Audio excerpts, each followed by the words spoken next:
nonviolence, time period between the memorials of Martin Luther King Jr. and Mahatma Gandhi. Not that every moment isn't a season for nonviolence, but it's a time that we get to focus our attention on it and give ourselves that important reminder. Everything is a call for love, call for loving God.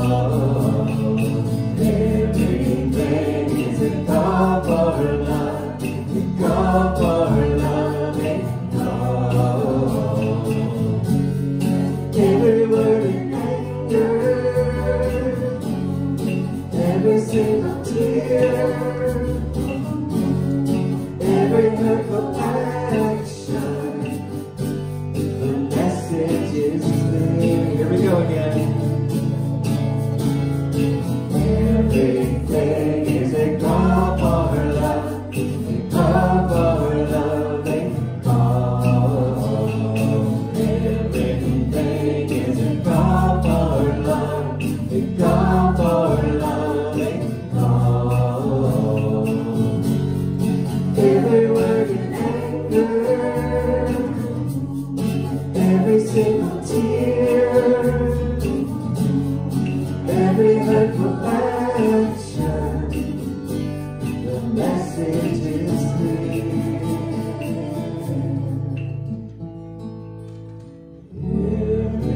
Everything is a call for love, a call for love, a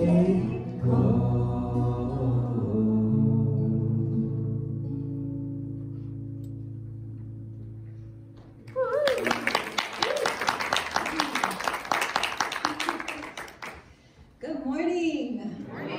How is everyone this morning? It's a little chilly out there, but boy, is the sun shining, huh? Marilyn, thank you so much for your beautiful music.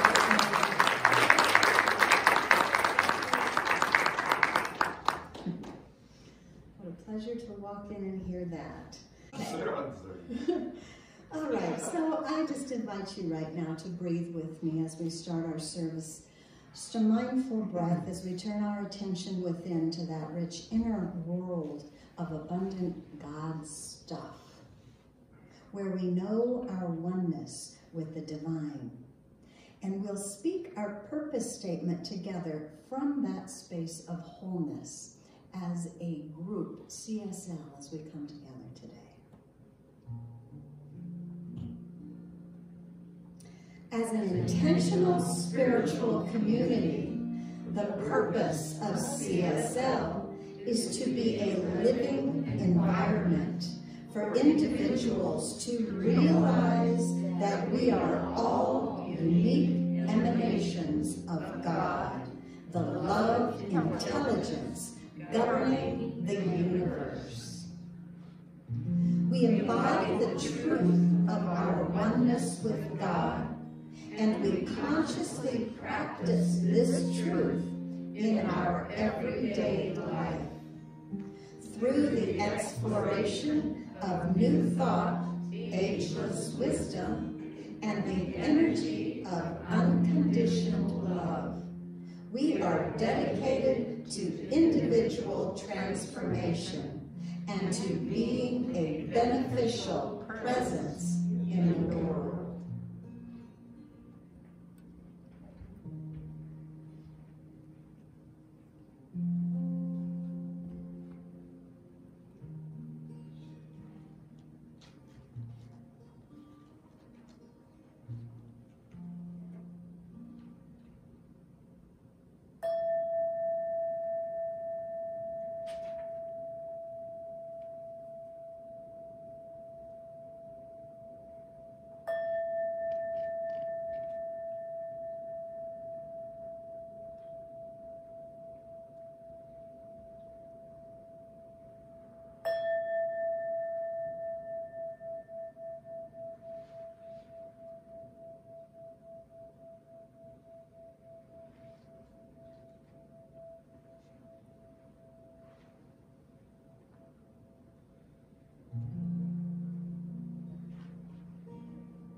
And in this quiet place, I align my consciousness, my mind,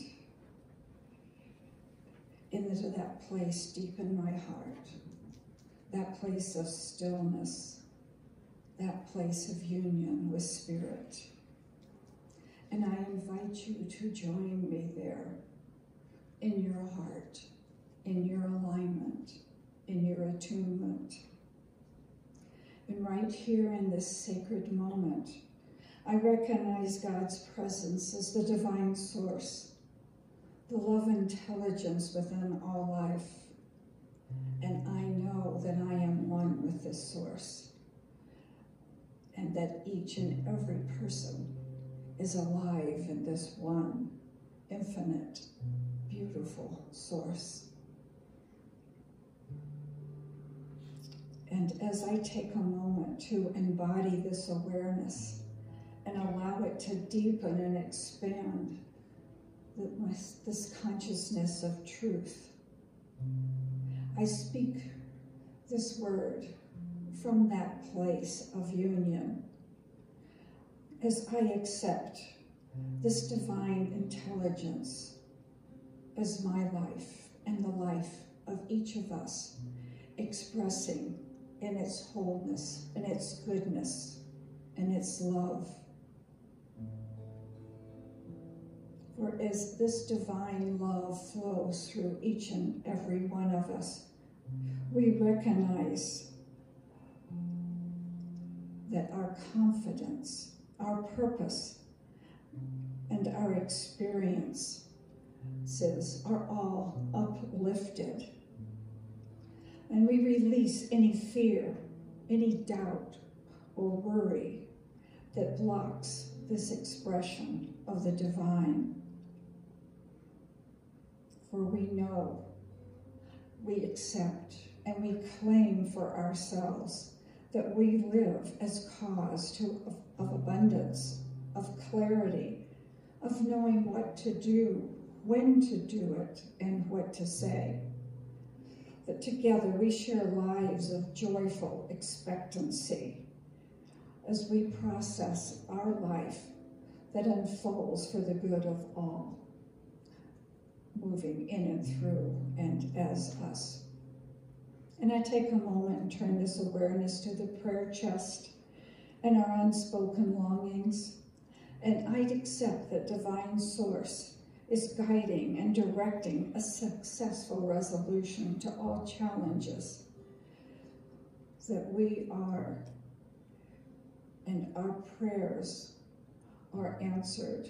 We are uplifted into health, abundance, joy, good relationships.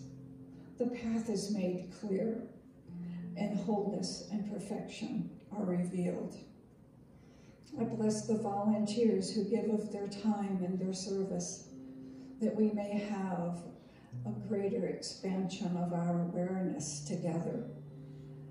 I bless the speakers, the music, and I bless each and every one that here today, for this divine light shines through each and every one, blessing all that are here. So I affirm this truth, knowing that we are expressions of the divine, knowing that only goodness flows in and through and as us at all times. And I release this word into the law, knowing it always says yes. It is already so in the mind of God, as we join together and declare, and so it is.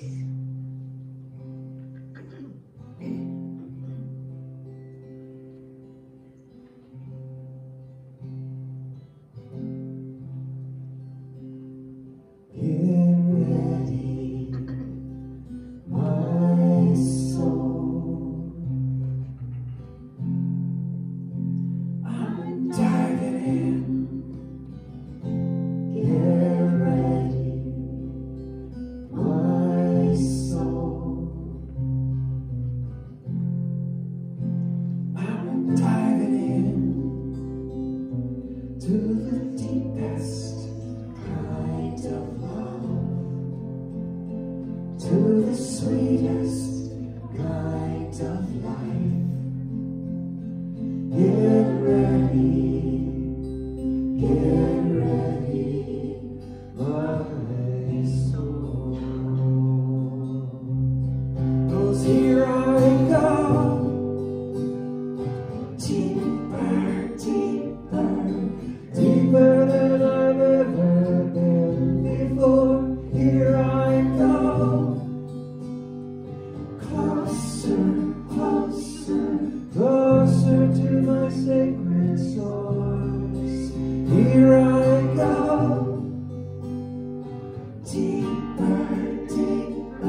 I'd like to call your attention to the prayer chest at the bottom of the stairs to the right.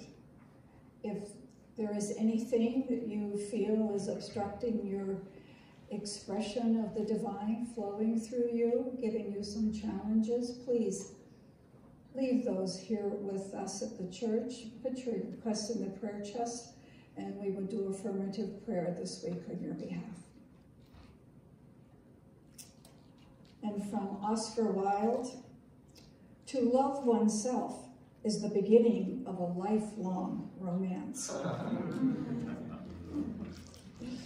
And from St. Vincent de Paul, when you no longer burn with love, others will die of the cold.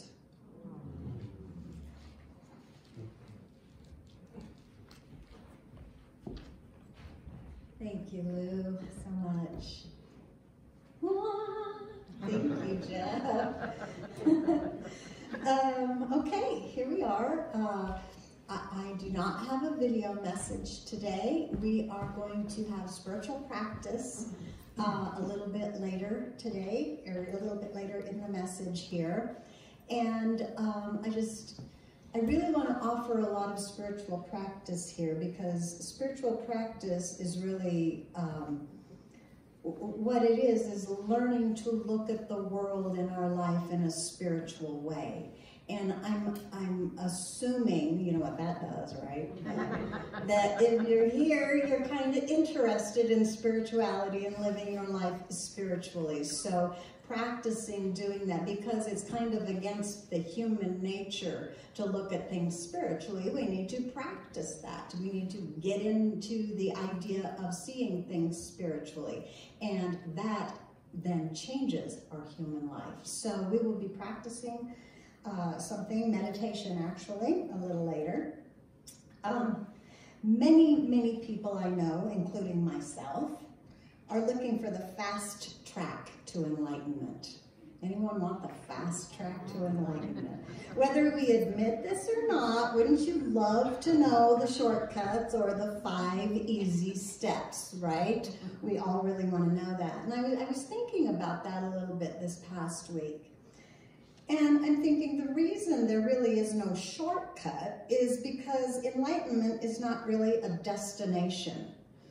It's not a destination that we actually ever reach, that, well, maybe we do at some point, but it is a way to live our life. It's a way of living.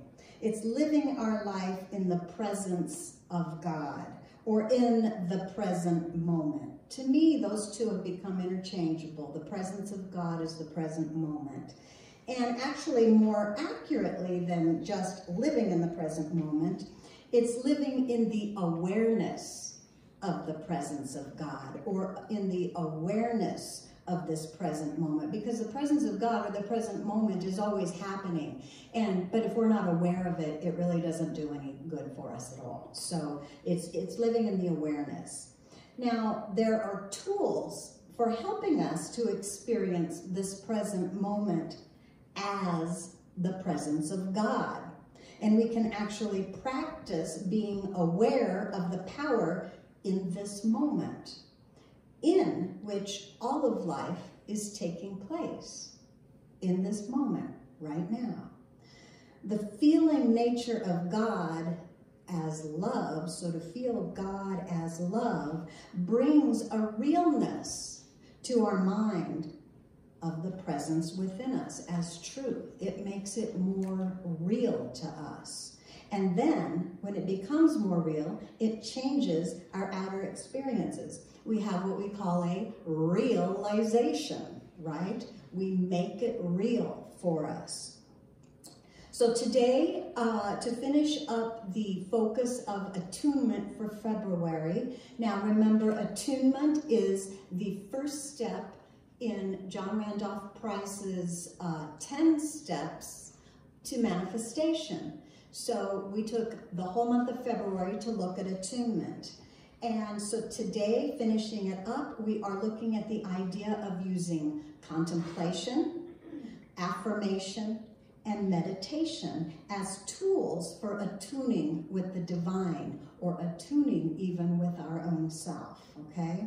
And so I'd like to share a little bit out of this book called The Art of Meditation by Joel Goldsmith. Maybe my all-time favorite author. And so this is chapter 15, The Beauty of Holiness. Just the title there is beautiful, right?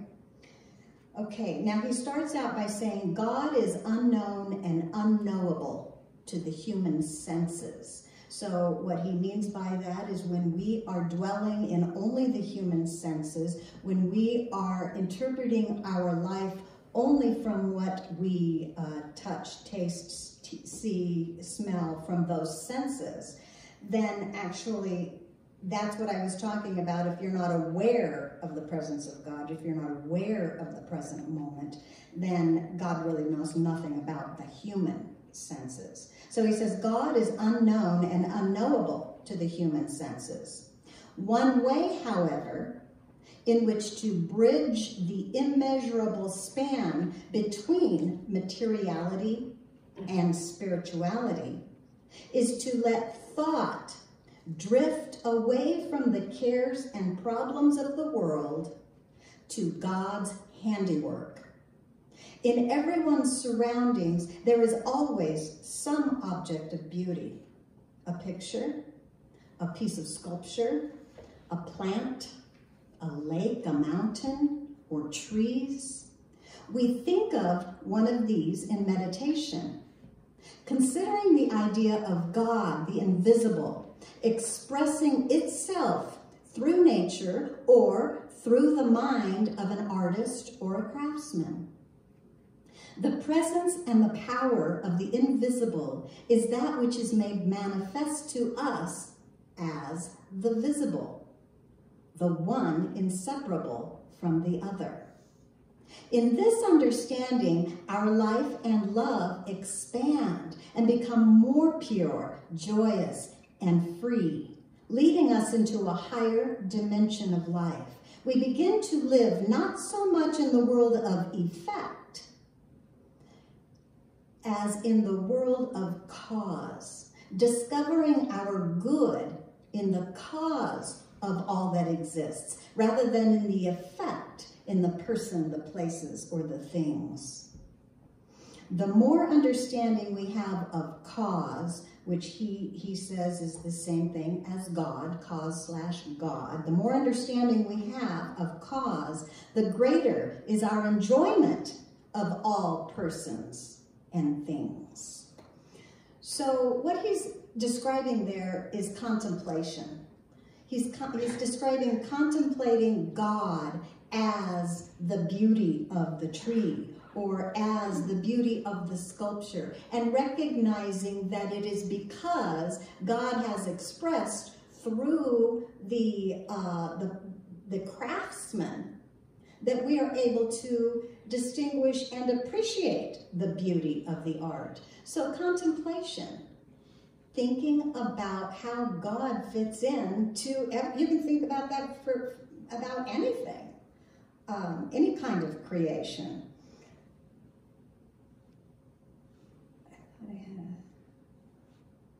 Oh yeah, Yogananda, remember Yogananda said, study some, meditate more, and think about God all the time. So contemplation is thinking about God all the time in its glory, okay? That's contemplation.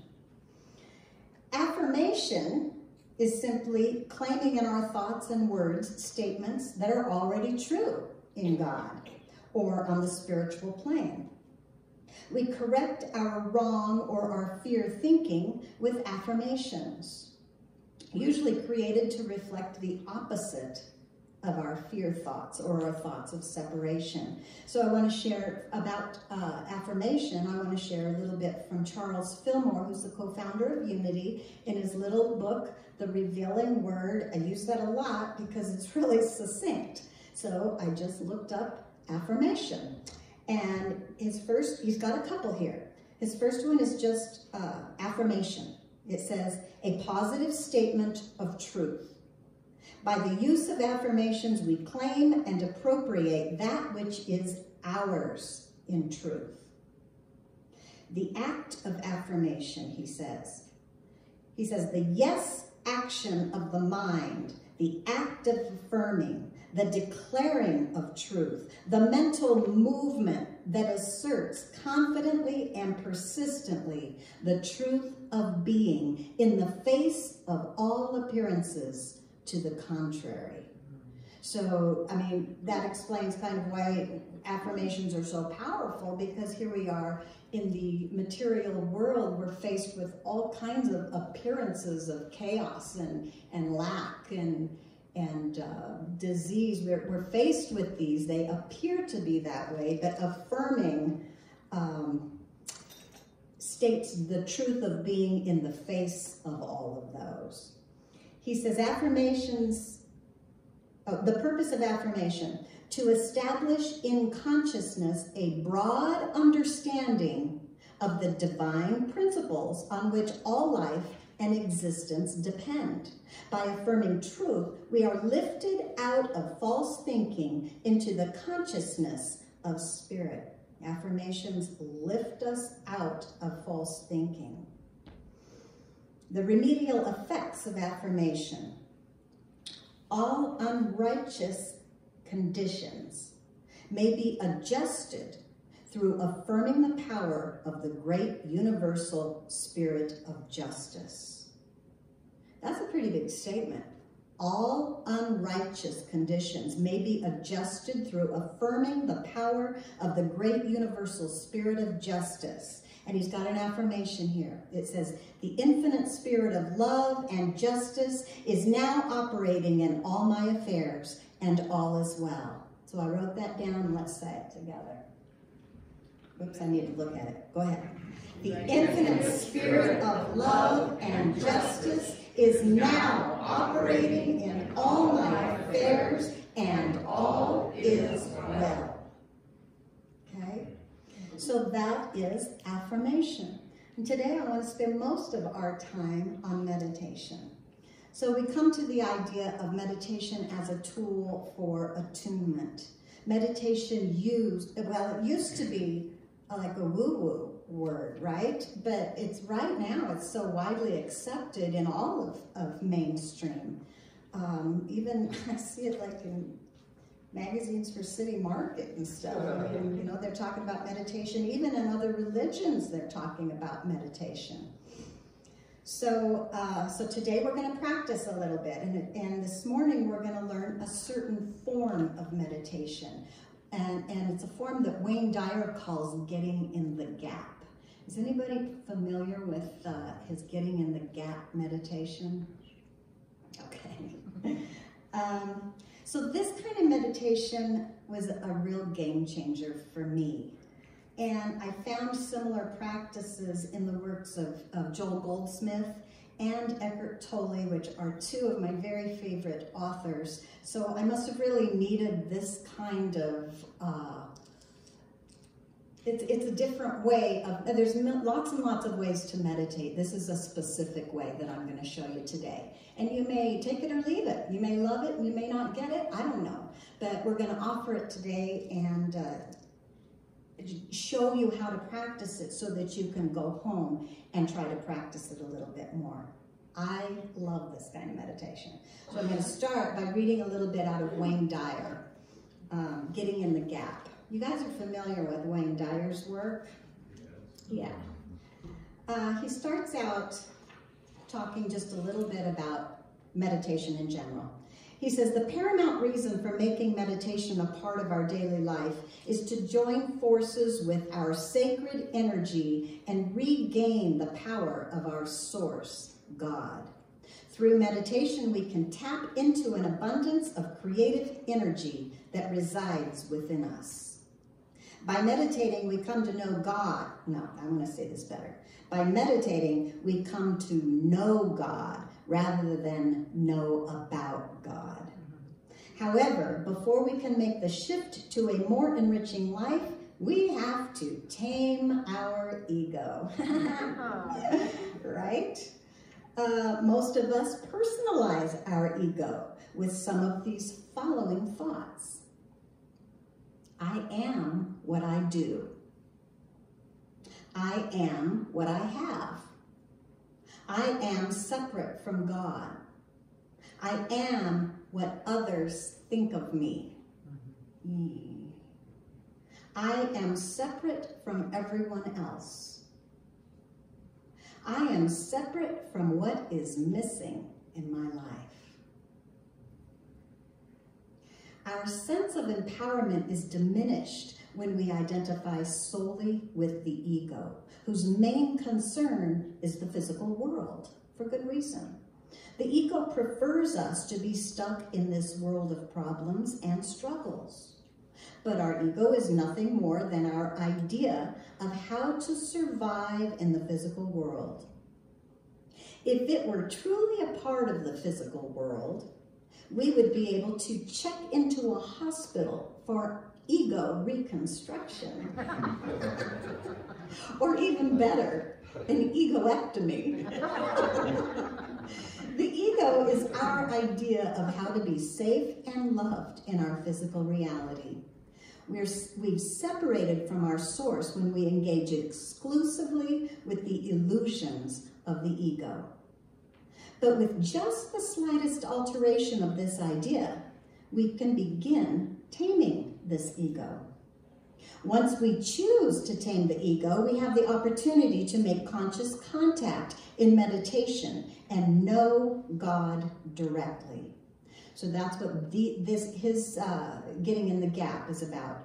Meditation to know God directly. One quality that distinguishes our source from the outer world is that it cannot be divided. Oneness defies being compartmentalized. For instance, our physical world is divided into dark and light, but the source of light, the sun, defies division. Or consider the nature of silence. I love this. It has been said that God's one and only voice is silence. No matter how you attempt to slice it up or cut it in half, silence is always silence. When we meditate, we begin to still the mind. As we get more and more adept at moving into inner silence, we come to know the peace of God in our entire being. Our ultimate reason for meditating is to get in the gap where we enter the sacred space and know the unlimited power of our source. Be still and know that I am God. To know is to banish all doubt. Being still in meditation can take us to that awareness. But if you've tried meditating previously, what you're more likely to know is that your thoughts just won't be still. I find it helpful to think of my mind as a pond. The surface of the pond is similar to my mental chatter. On the surface of the pond are the disturbances. Here there are storms, debris, freezing and thawing, all on the surface.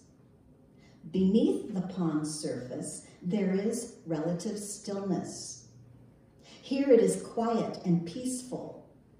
It has been said, if, as has been said, it's true, that we have approximately 60,000 separate, often disconnected thoughts during the day, then our mind is like a pond that is full of whitecaps from a choppy breeze. Can anyone relate to that?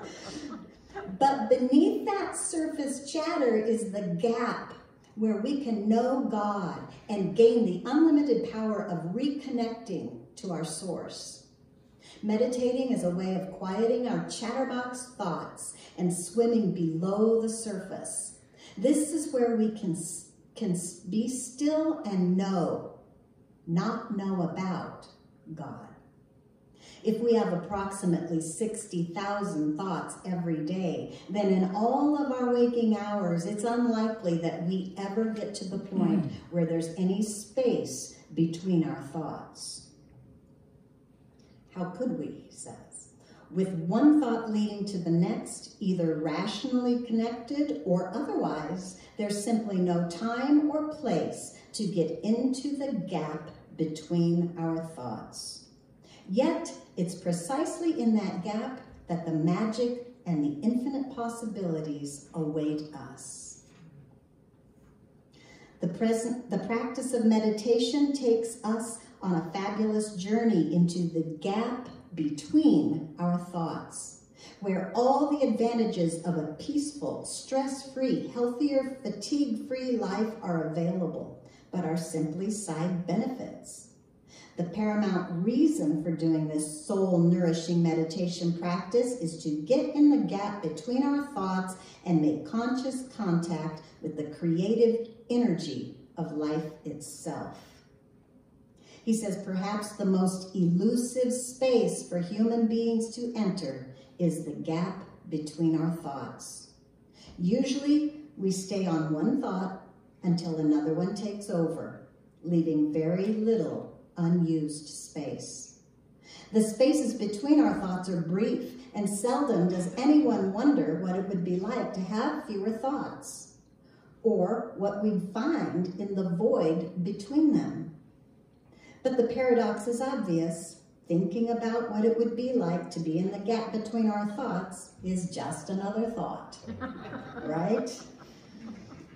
He says, so why should we concern ourselves with entering this elusive gap? Because everything emerges from the void. It's the silence between the notes that makes the music, is an ancient Zen observation. Imagine, if you can, music without pauses or silent spaces. Without the pauses for silence, the music would be one infinitely long note of noises. What we call music would be impossible. And this is true for all of creation, including the world that you wish to create for yourself. In the silence between our thoughts, we find the possibilities of creative genius and spiritual awareness that elude us when we remain attentive only to our run-on thoughts.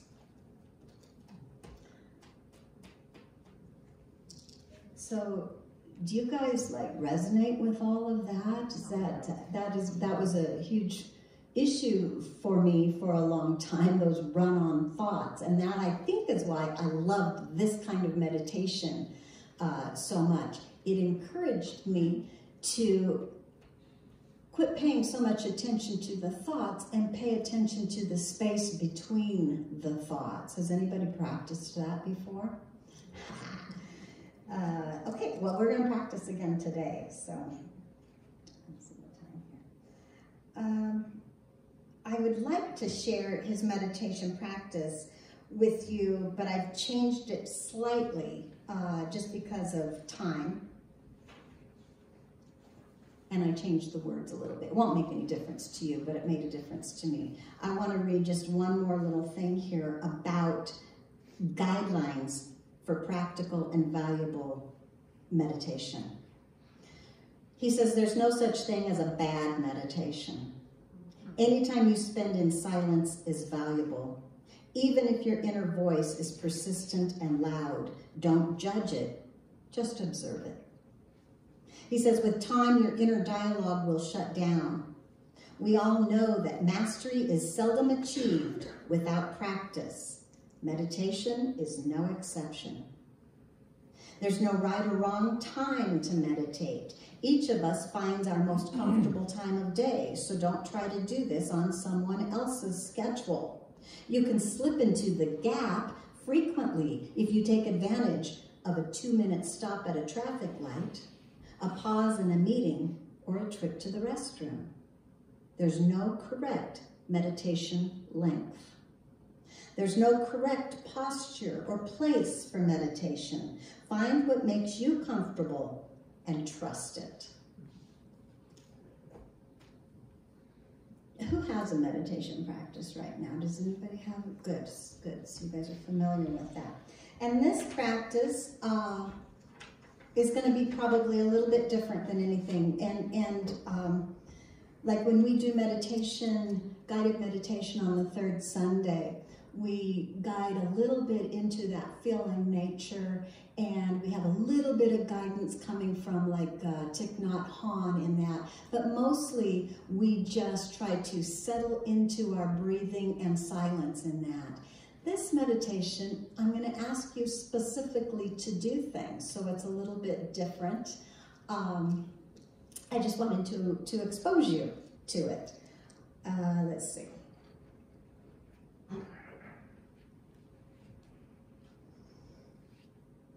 So hopefully after today, you'll be able to go home and practice this on your own if it feels good. And then you'll begin to receive the awesome benefits of allowing more space in your thinking. More space rather than thinking, okay? Accessing all the divine information, which leads to better choices for our lives, which leads us to our focus in March. What's coming up next is choice. So we're going to end the day with this meditation, and in March we're going to start in on choice. So I'll invite you guys to come back up here. And why don't you guys just relax? We're going to go into some meditation for a minute, so if you want to clear your lap or relax your shoulders, close your eyes if you choose. You will be doing some specific stuff here. But remember, at the beginning of the month, we started out with silence first. So we're going to be thinking silence first, okay? So let's just start with silence.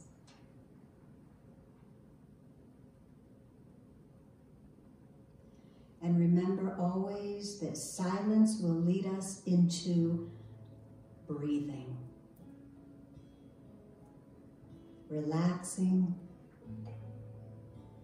as we allow our breath to calm our body. We allow our breath to bring us into the awareness of this present moment right here.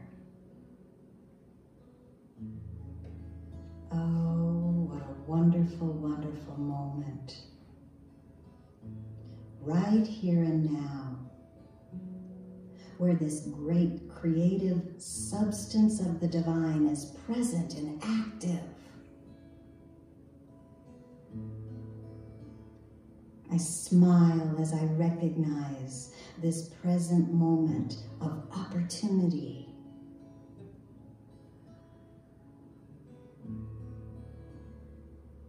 I feel the truth that God or oneness or Spirit or the Father is all there really is. One presence, one power for good, one presence of love. And I now attune to that divine frequency. I attune and I receive access to the infinite intelligence of the one source that I call God.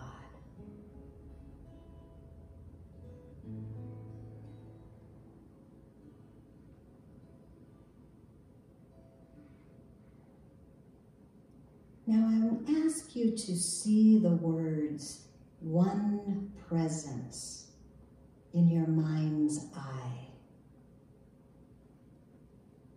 One presence on this screen in your mind. Look at each word. One presence.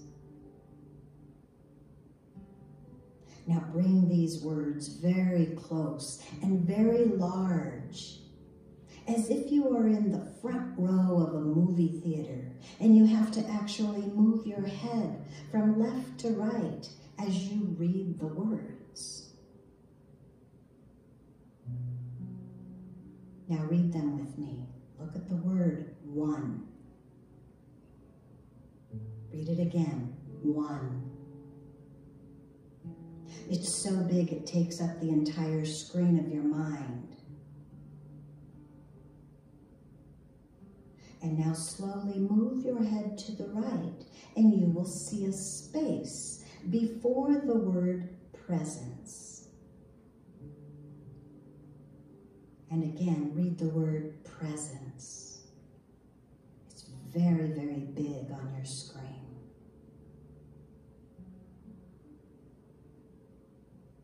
Now let's read together all the way back to one. See the large space between, and then read presence. Again, back to one, space, presence. Back to one, and see that space. And then read the word presence, moving your head back and forth as the words are up close and large. One space, presence. One space, presence. Now this time, go back to the space between the words. Sit in that empty void for as long as you can. Do this again, and just practice on your own for a few minutes. Reading the word one, see the space. Read the word presence and go back to the space, the empty space, and rest there between the words.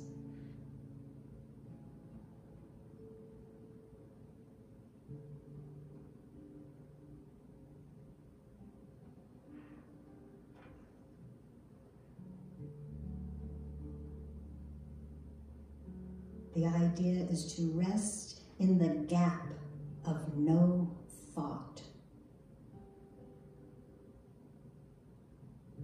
Each time staying there a little longer and a little longer. Might just be a fraction of a second you're able to stay.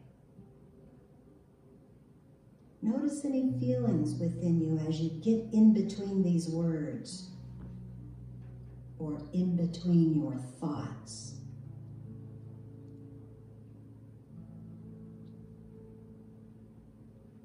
It's in between the thoughts where you enter the gap, the void, the richness of abundant God stuff. Sit in that stillness of nothing for as long as you can. There's magic in this inner space, and we have activated it by our lack of thinking, by quieting our mind and focusing on the space between our thoughts. It is here that I innately recognize the wholeness of this moment, perfect as it is right now. I continue to focus my attention inward, moving it away from my thoughts about things, and instead I rest in the space between them. I rest in the emptiness, full of light and void of thought. The creative substance of the universe, pure, infinite intelligence, the power of love.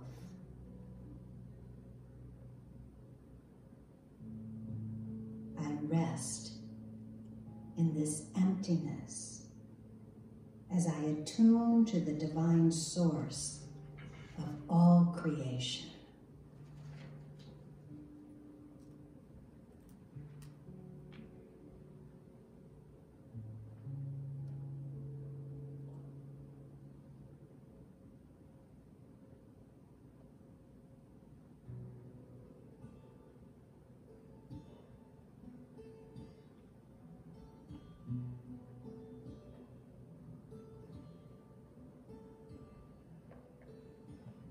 So many roads I wandered, only to find they all lead to my door. So I don't have to search no more. I take the water to the thirsty, I sing my song to the empty sky. I know the rains have heard me cry.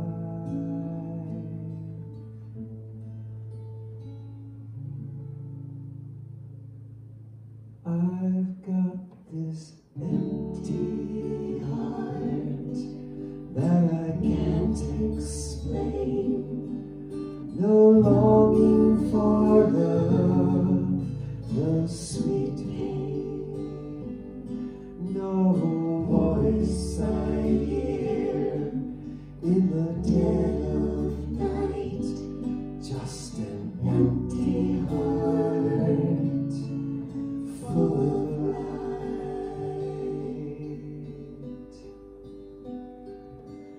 resting in emptiness.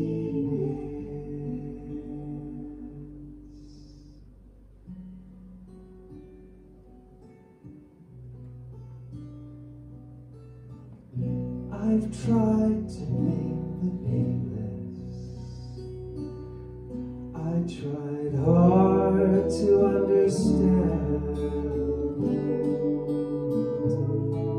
When I closed my fist, well, of course I missed.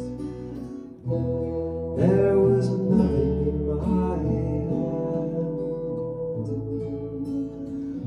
I used to think I knew where I was going. I used to think we had to get somewhere. Now it's enough to watch the river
And so I just let it be.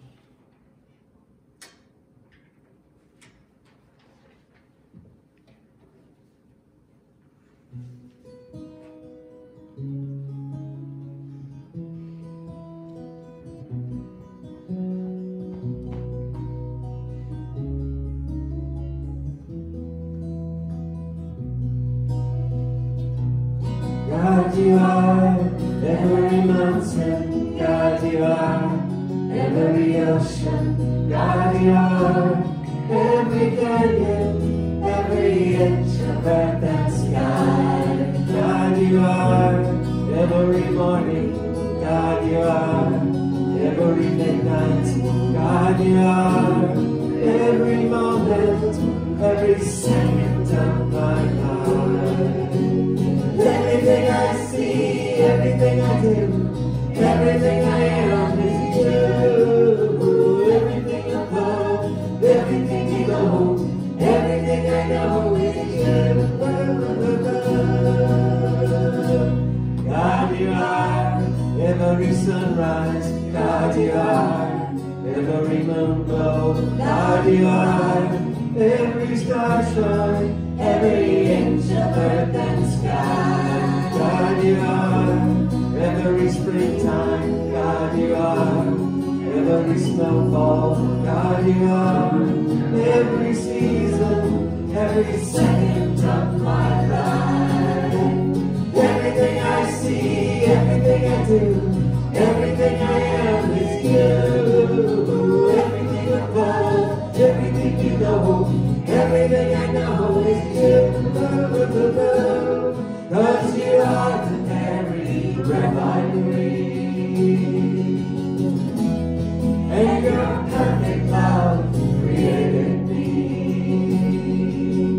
Everything I see, everything I do, everything I am is you.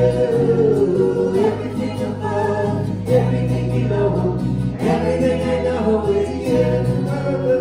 Everything I see, everything I do, everything I am is you.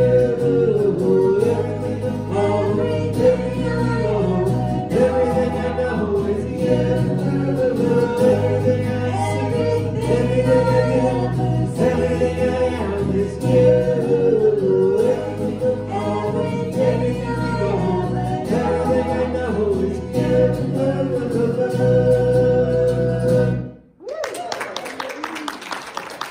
Okay, as the ushers come forth, this is our time to participate in the conscious awareness of the law of circulation. So if you'll take your gifts, your ties in your hand. And I just give thanks for the abundance of the universe, for all of the abundance that flows in and through, and as each of us, as we open to consciously participate in that flow, knowing that as it goes out, it comes in. And our affirmation: I see myself open and receptive to the knowledge that God, and only God, is the source of my good. When I open my heart big and wide, my essence in my life, you see me as I am, a tender, radiant lamb.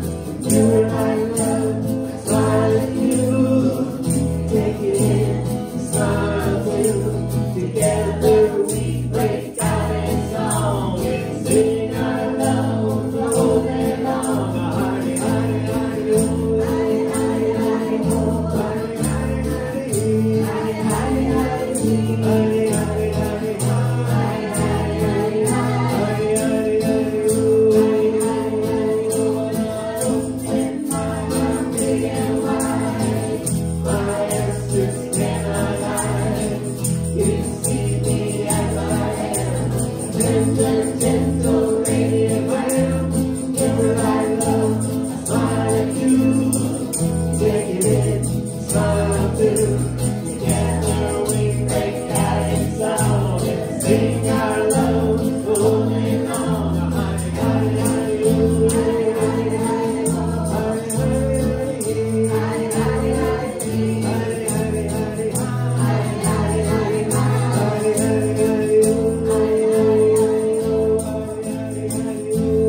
great gratitude for these blessings, we take these gifts and they go forward, blessing our church, our community, and our world.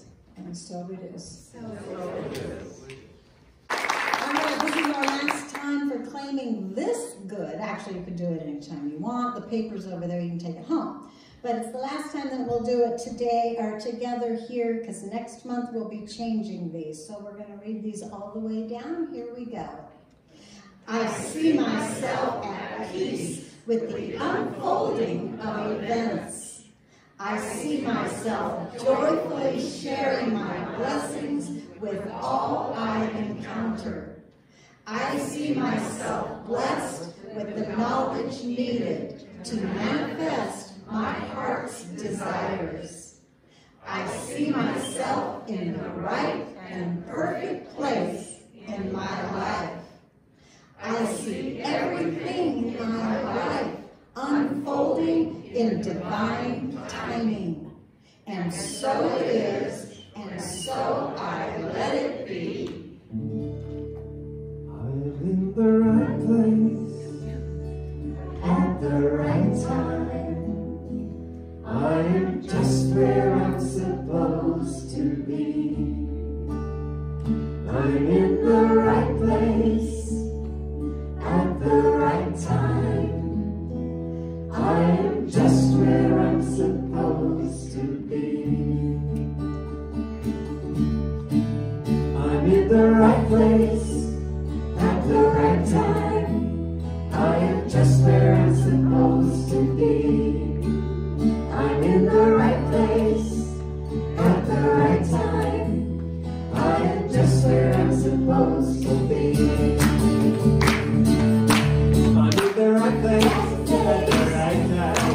I am just where I'm supposed to be. I'm in the right place at the right time. I am just where I'm supposed to be. Oh, my soul is welcome here. Oh, my soul is welcome here. I am getting the message loud and clear. My soul is welcome here. I'm in the right place at the right time. I am just where I'm supposed to be. I'm in the right place at the right time. I am just where I'm supposed to be. Oh, my soul is welcome here.